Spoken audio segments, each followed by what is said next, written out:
In this video, I will show you how to perform the steam soil disinfection process step by step. Here's what you'll need for this process: a kettle or large pot, a steam generator, and, of course, your old greenhouse soil.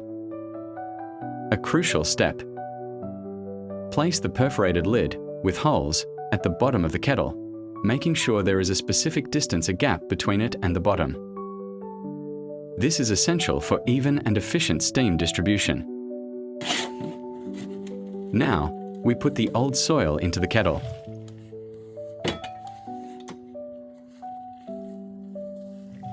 Put the lid on the kettle.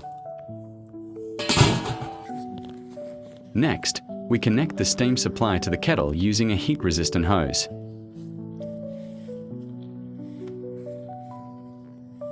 Once the temperature in the core reaches 82 degrees Celsius, 180 degrees Fahrenheit, start the timer.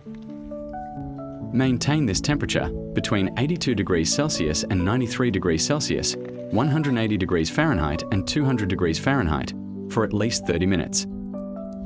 After those 30 minutes at optimal temperature, the soil disinfection process is successfully complete.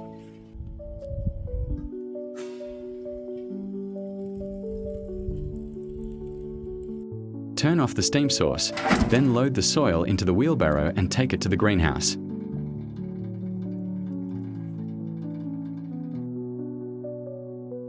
After transporting it to the greenhouse, spread it in the beds, but wait before planting until the soil in the bed is truly cold.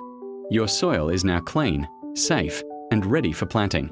All the effort will be repaid with healthy seedlings and a record harvest.